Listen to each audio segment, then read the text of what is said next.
Hey guys, another reviewer here. While you're playing your Nintendo Switches and your PlayStation 4s and your Xbox Ones, you ever think about those franchises that you were playing as a kid, but, they're still around today making games? I mean, to name a few, we've got the Super Mario Brothers, we've got Castlevania, we've got The Legend of Zelda, and the franchise that I'm going to talk about today, Metroid, being that there's going to be a Metroid Prime 4, as well as a remake of Metroid 2 called Metroid 2 Samus Returns. Now, this is just one of those things that I kind of wanted to do when I started this show, was to go through one of my favorite gaming franchises end to end. So, we're going to go ahead and start with Metroid, that was released on the Nintendo Entertainment System in 1986. Yes, I made video games in 1986! Remember this screen. Trust me, it's important. Metroid was designed by Nintendo's Research and Development 1 department, also known for working on Tetris as well as the Mario Brothers and Donkey Kong franchises, and programmed by Intelligent Systems. Intelligent Systems is a third-party developer that's been helping Nintendo work on their games since the very beginning. Metroid, a 2D, non-linear, exploration-based, side-scrolling shooter that basically defied convention during its release as it took the platforming elements of Super Mario Bros. And combined them with the ability to make yourself more powerful by finding items and upgrades, like in The Legend of Zelda, but made it so you could progress through the game in pretty much any order you wanted. Except you could also do that in Zelda. Shit. If you don't press any buttons on the title screen, you get a small bit of the story. Your mission is to go to Zebeth to defeat the Metroids and destroy Mother Brain, the mechanical life vein? Looks like whoever wrote this was a poet and they didn't even... The manual gives you a slightly more in-depth look in what's going on. It tells you that several planets came together to form the Galactic Federation, which resulted in trade routes between them. Inevitably, space pirates would attack the trade ships for their cargo, so the Galactic Federation police were established to fight them off. But the space pirates were too powerful, so for help, the Galactic Federation would enlist space hunters that would capture the space pirates for large rewards. Now something terrible has happened. A capsule was discovered on the planet SR-388 that was being transported back to Earth that contained a life form in suspended animation called a Metroid. The space pirates attacked and stole it to reactivate and clone it. After attempting to hunt it down, the Galactic Federation police track it to the planet Zebes? Zebes? I thought it was Zebeth. Oh no. Anyway, after all that, this is where you come in. As a last resort, they call upon the best space hunter available, Samus Aran. He's been endowed with superpowers via surgical augmentations to his body, and no one knows who he really is. You take control of Samus just after he was successful in penetrating the surface of Zebes. Well, first off, and this is a major spoiler alert, but Samus is actually a she. During development, somebody had mentioned, hey, wouldn't it be cool if the person in the suit was actually a woman? Cool indeed, as they managed to create one of the most iconic female protagonists ever. That they immediately exploit at the end of the game. There's two ways to play this game. You can either explore every nook and cranny to find secret areas and secret upgrades, or you can get through the game as quickly as possible to get a glimpse of pixelized fan service. I was a badass woman all along? That's awesome! Anyway, your objective is to make your way through Zebes by navigating Brinstar, Norfair, and the two mini-boss hideouts to open your way to Torian, where you get to take out the Metroids and Mother Brain. Simple, right? Well, no. This game is tough, and the areas are very confusing. Brinstar, otherwise known as the Rock Zone, is fairly simple and small compared to Norfair, which is full of acid, lava, and fire. You know, they really missed the mark when they decided not to add laser buzzsaws coming out of the walls.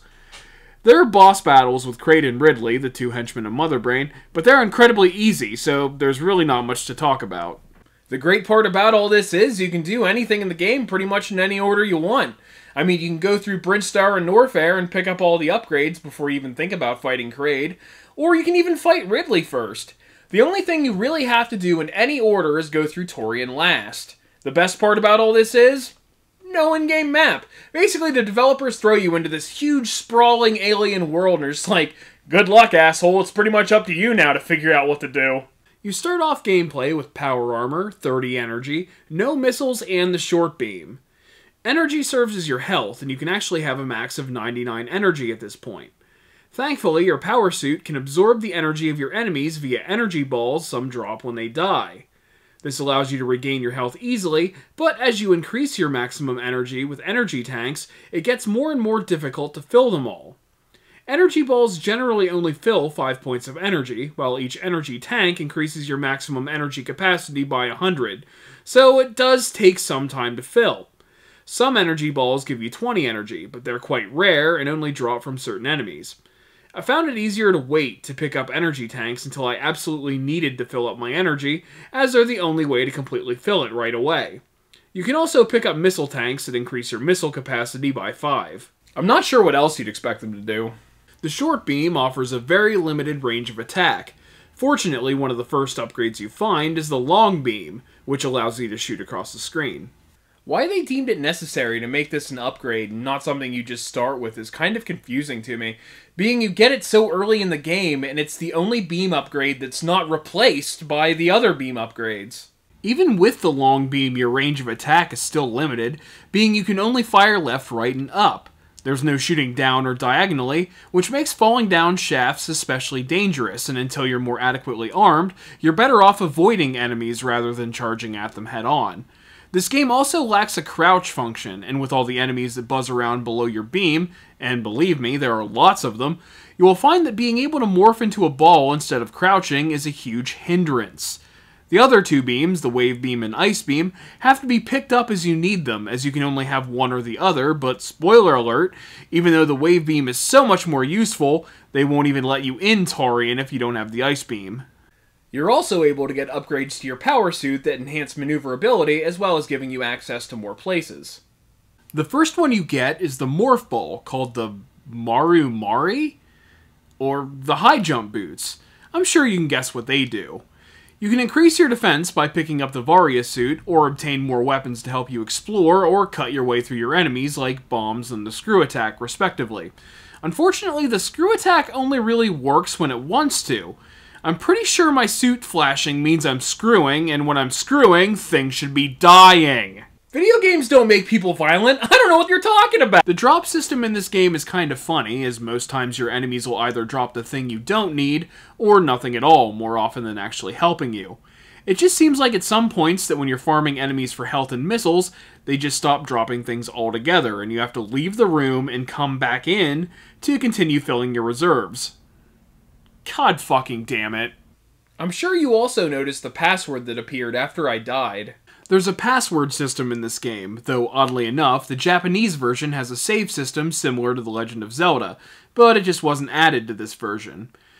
There are some neat passwords that function as cheats for the game, like NAR password, then all zeros, that will put you at the beginning of the game with all the upgrades, infinite missiles, and energy, but the telltale sign that you're cheating is your beam will be the ice beam with blue wave beam sprites.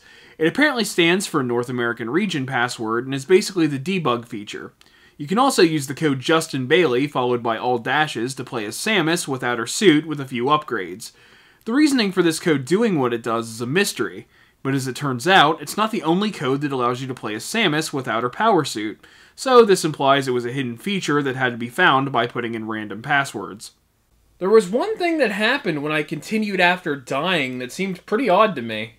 When you die, no matter how many energy tanks you have, you start back at the beginning of the stage you're on with 30 health. You could have all 6 energy tanks, and still once you die, you come back with only 30 health. You still have the capacity of the energy tanks, but they're all just empty. Is this some kind of sick joke? This basically means if you want full health again, you're going to have to get 669 energy worth of energy balls from enemies.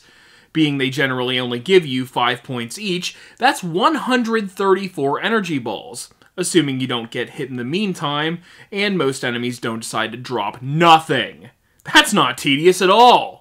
Usually with the few missiles you use throughout gameplay, you refill them as you go, which is great because each missile recovery drop gives you 2 and each red door requires 5. This makes things fairly difficult to keep filled in the beginning of the game, but as you pick up more upgrades and missile tanks, you just start flying through everything. Well, when the screw attack actually works, god fucking damn it! Now, before you get the idea that I'm going to go easy on this game because I love the franchise so much and I'm not really going to actually try to find any fault in it, let's talk about Mother Brain. Mother Brain is the end boss of the game and the last challenge you have to overcome. She's in Torian, and in order to confront her, you have to stop her mini-bosses to open the path and then fight through Metroids and Rinkas to get to the central core of the planet. Once there, you have to destroy her food source called Zebatites, which are those red tube things that I'm blasting away at here to get through. The good thing about these things is that though they regenerate if you don't destroy them fast enough, once they're gone for good. If you die during the Mother Brain fight, the Zebatites won't come back. You'll still have to deal with the Rinkas, the blasters, and the acid, but the stationary, not really lethal, doesn't really bother anyone barricades are gone. About the Mother Brain fight, trust me, you will die. And die. And die. And die. God fucking damn it! This fight isn't even fair, and it hardly feels like you're even fighting Mother Brain. You're just shooting her while everything around you tries to kill you. You have the Rinkas that come out from all over the place, these laser things that shoot diarrhea poo at you, acid under the platforms. Oh, don't let me forget about the acid.